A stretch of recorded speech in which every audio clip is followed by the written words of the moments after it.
Hey guys, welcome back to my channel. So today I'm covering 90 Day Fiance Before the 90 Days Season 3 Episode 1.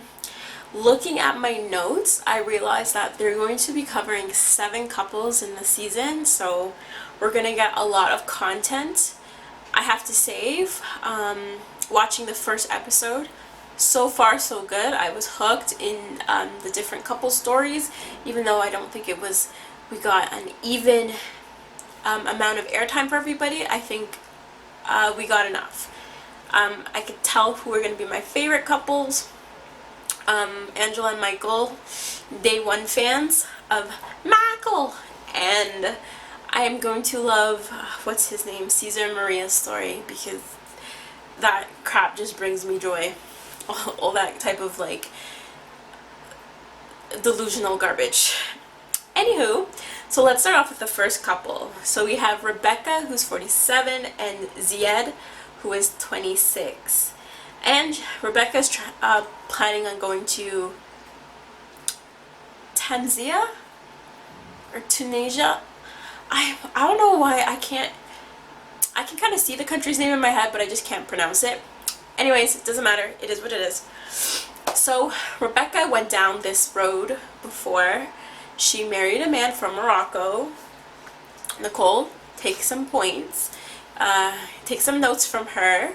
It did not work out. She did the whole 90 Day Fiance process, and he ended up cheating on her, and they are now just starting to go through the divorce process. She meets Zied from a Facebook request, which, like, I don't know why you're adding people you don't know.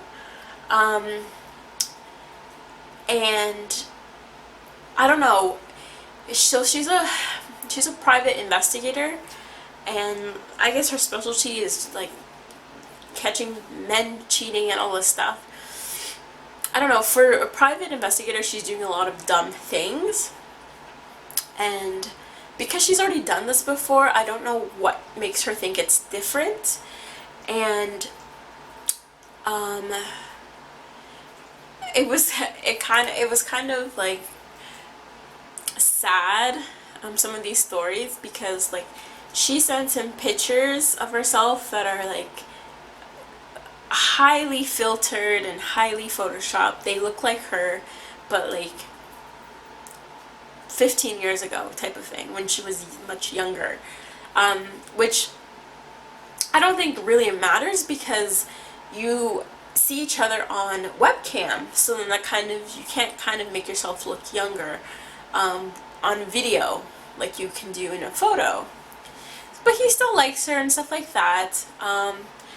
In his culture, the man and woman must sleep in separate rooms and blah blah blah. And I don't appreciate that he's going to not follow that part of his religion, and they're going to share the same hotel room, and they're planning on sleeping together. Which, it's already bad because they are unwed, sleeping with each other.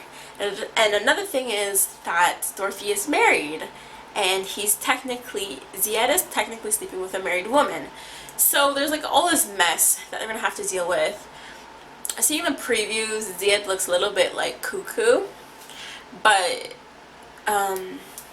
Dorothy's cuckoo too.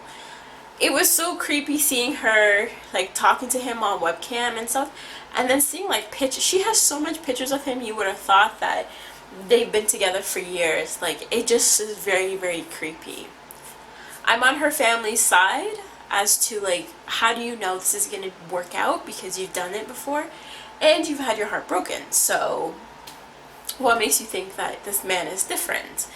And she kind of has no explanation. It's just like, oh, he's different, we're not the same, we're different. And I don't know, I felt like I seen a lot of her storyline, and she wasn't kind of on the top 3 list of people I want to see. But it's very interesting to see what happens when they actually meet in person and interact. So next we have Caesar and Maria. So Caesar is trying to go to the Ukraine, where Maria's from. Caesar is 46 and Maria's 28. So the nail technician Caesar, I'm not knocking him for his job. Do what you can, do what you do best, do what makes you money. If you like it, I love it, type of thing. But like, I don't know, Caesar is very delusional, and I can't say like, oh, you know, maybe because he hasn't been with someone. He was with someone for 13 years, so he knows what it's like to be with someone, even like be with someone on a long-term basis. So it's not like, oh, you know, he probably hasn't like gotten any girl and doesn't, he has experience being in a long-term relationship.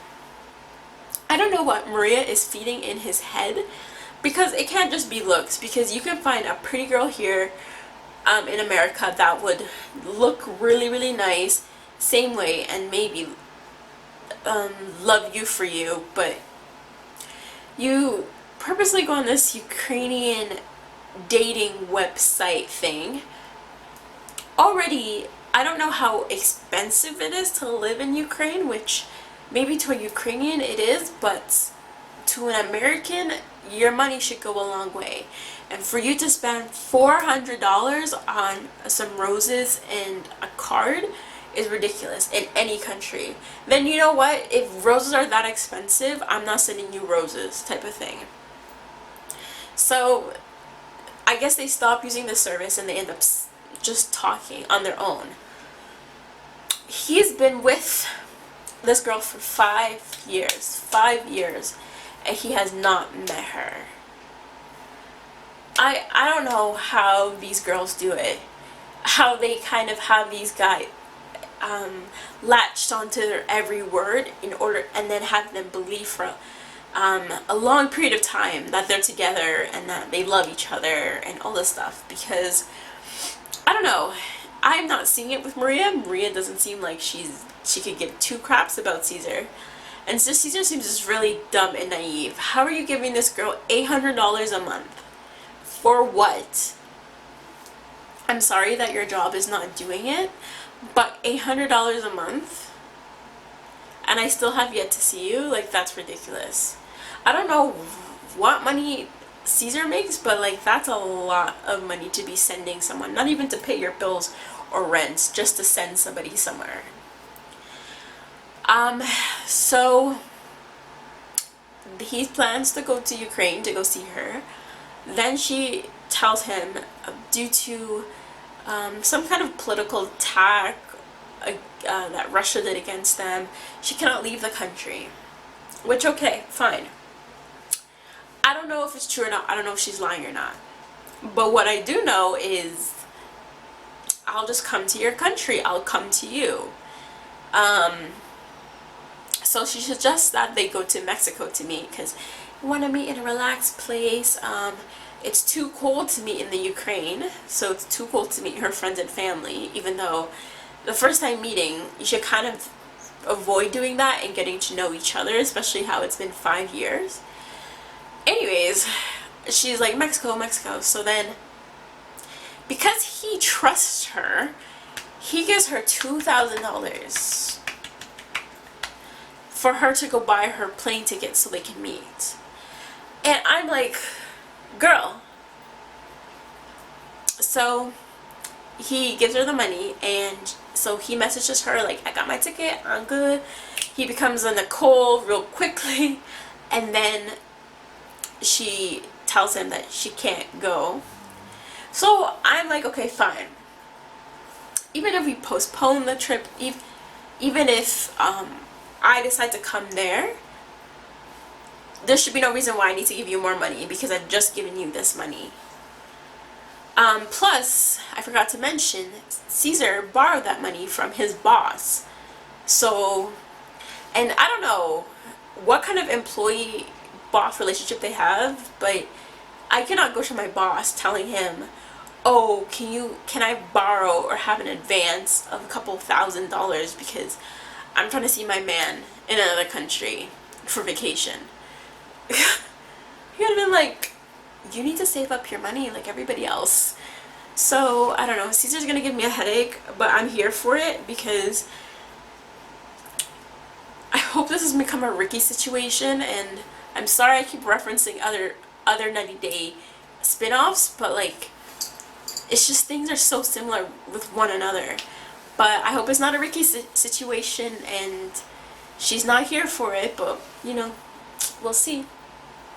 So next we have Avery, who's 19, and Omar, who is 24. Ultimately, Avery wants to move to Syria to be with Omar, but they're meeting in Lebanon first. Whew, Avery. I guess that's when you're like dumb in love, I would have to say, because Avery just comes off as so naive. She's talking so much foolishness. I don't know if this is her first real boyfriend, because, or I don't know if Syrian men or Omar specifically just is used to moving fast, or moving that fast is very normal in their culture. You can tell that Avery is not that educated with the situation in Syria. And like, I'm all for her dating whoever she wants to, and she happens to fall in love with a Syrian man. Kudos to you, you do what you want, but she needs to do some more research on where she's planning on spending the rest of her life. I didn't appreciate, and what rubbed me the wrong way is her mom asking her, like, hey, do you want to learn some Arabic? And her mom's like, you know, I'm American, everyone knows I speak English, and blah blah. Like, they seem very conservative and closed off. And I feel like her family's very conservative and closed off and reserved, and she's the exact opposite, and therefore she becomes susceptible to this situation. I can't describe it. So she found him on a Muslim dating website. He's Muslim. He's on there. She converted and became a Muslim, which, do what you want to do, it's fine. But I don't agree with her being 19, getting engaged, and wanting to not only get married to him, but live with him in Syria. I knew for sure, I felt something when she was talking about him, and I'm like, she sounds like she's so in love with him, I can't picture her leaving and coming back. Which I was right. I'm sorry if I was her mom. There's no way you're leaving to go to Syria. We're leaving Lebanon together. I do appreciate that she is bringing her mom with her, because I feel like if she was by herself, that would be the last time they saw her, and like, she wouldn't tell anybody she's leaving. She's very naive to the situation, and I feel like also Omar should really educate her or help her out as the soon-to-be husband. Like, if you're my man, well, it's a little different as from a girl's perspective, but like, if I was Omar and you're my girl, and I know how bad my country is, I know the city I grew up in is blown up to smithereens, I can't go back, I lost everything. That's not the situation where I want to bring someone in, type of thing. Because we're going to want to start a family, we're going to want to do all this, and this is not the best place to bring up a child.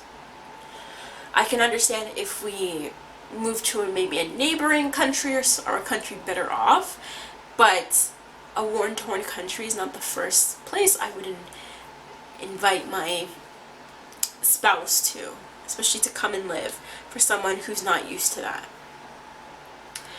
We'll see what happens with that situation. Anyways, next we have Darcy and Tom. Darcy is still Darcy, so she's the least storyline that I'm looking forward to, because when Darcy gets emotional, she reminds me of like Kim Kardashian. When she gets emotional, you're just kind of like, it's kind of a little cringy, just the way she has like an ugly cry, and like the way her voice is so raspy. Anyways, so Dorothy's 44. She meets Tom. She knows, or she's meeting Tom, who's 39, who's from the UK. She's gonna go to the UK, and apparently she had known him while she was dating Jesse, but they kind of, everything was platonic, and then they were both in relationships at some point, and then they both became single and they started talking. Tom seems like a good, down-to-earth person so far. I like that Tom is closer to Darcy's age, so he's more mature, he's older. So I don't know, we'll see about that.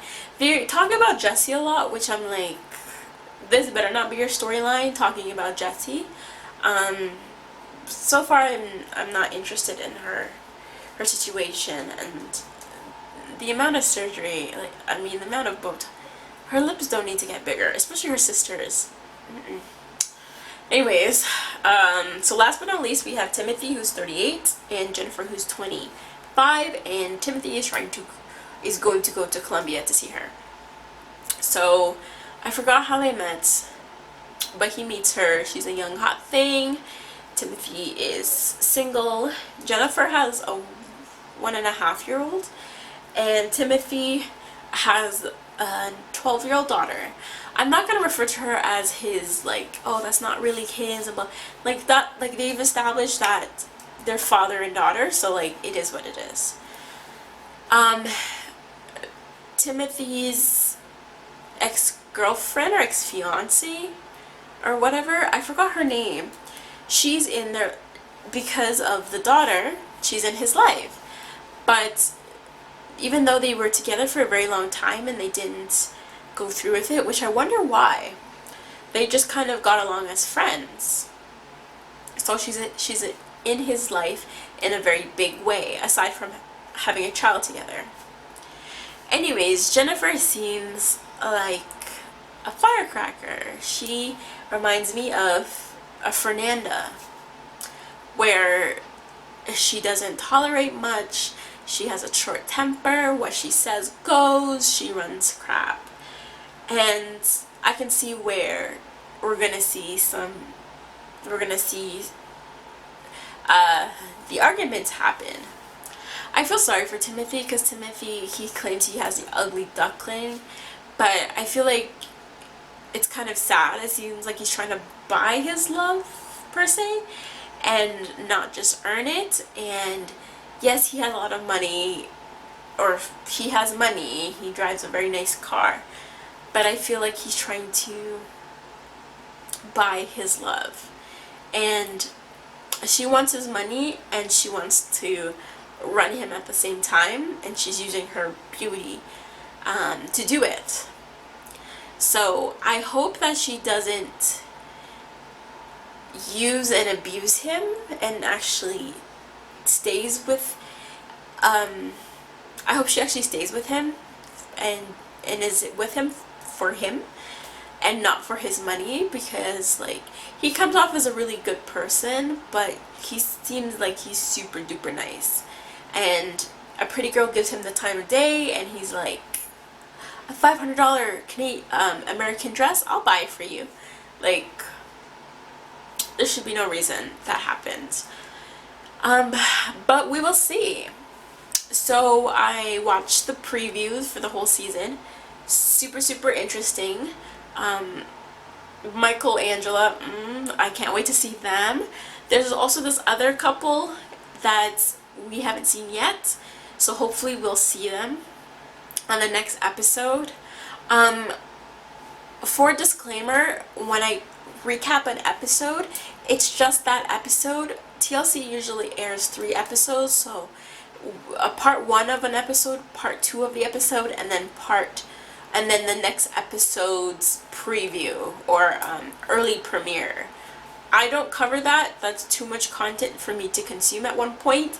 I cover just, if the episode's in different parts, I cover the full episode. I don't cover it in parts because it just confuses me. I go on TLC's website every time I record just to make sure that I watch the right thing. With that being said, that's my recap of 90 Day Fiance before the 90 days, season 3, episode 1. So don't forget to like, comment, and subscribe. Thanks for watching.